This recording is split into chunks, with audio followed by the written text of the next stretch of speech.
Good morning.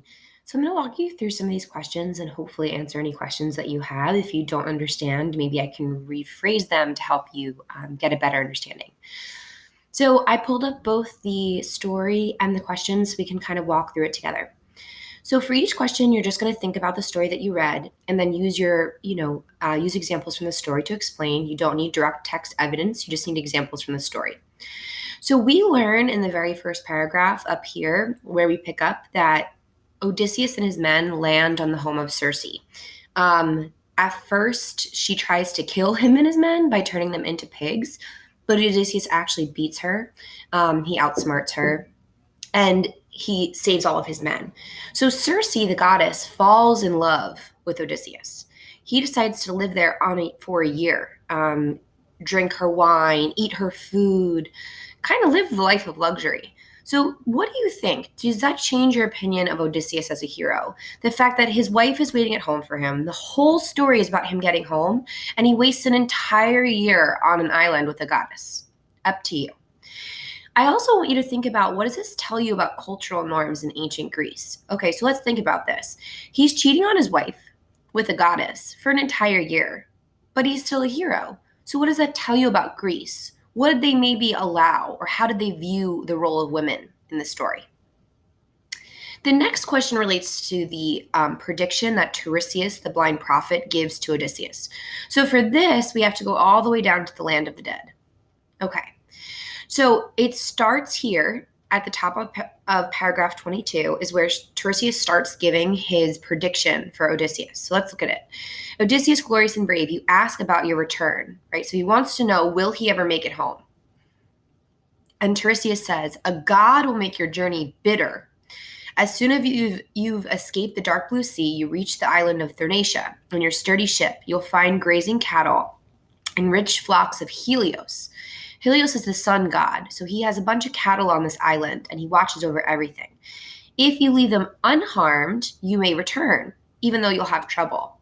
But if you touch these cattle of the sun god Helios, then you're going to have destruction for your crew, for you, your ship, and even if you do get home, you'll have other men in your house trying to woo and steal your wife. You'll have to kill them with violence. It'll be a battle, and it'll be a long time before you make it home.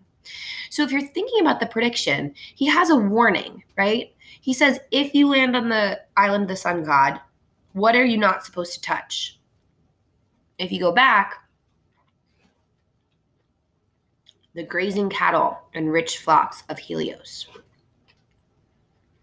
So then, even though Odysseus knows that it's going to be really hard to get home, no matter what happens, why do you think he still goes home? Why does he still try to get home? That you might have to look at the top of the story. Why does he want to go home so bad? Not just Odysseus, but who else wants to go home, right? Look at for his men, right? My spirit's keen to leave, as are the hearts of my companions. They do want to get home, even though they know it will be hard. Last but not least, judging from Tiresias' prediction, so he says, if you touch the cattle, you're going to land on the island of the sun god Helios. If you touch his cattle or his cows, you're going to have a really hard journey home. He's going to curse your journey. But if you leave them alone, you will make it home okay. So what heroic qualities might he need to make it home? Whether that be he needs good leadership, right, to guide his men. He needs strength to keep his men in line. He needs to be brave, despite that he's going to hit obstacles. Or he needs to not give up, right, show that doggedness. Then the last part, you're going to find epithets. So remember, epithets are the descriptive phrase that describes a character. So for example here, if I went back to paragraph 4, okay, I'm going to look at paragraph 4 and reread it. And I see right in the front here, Circe, who we know is the goddess, skilled in spells. So I know that Circe, skilled in spells, is my epithet. And this is describing the goddess Circe. So how does it affect the reader? Well, by calling her skilled in spells, we know how powerful she is as a goddess. We also know that, Odysseus might want to charm her. And then last but not least, you're going to write your own epithet for yourself. Hopefully that clears things up. Let me know if you have any other questions, and I'm happy to help. Have a great Friday.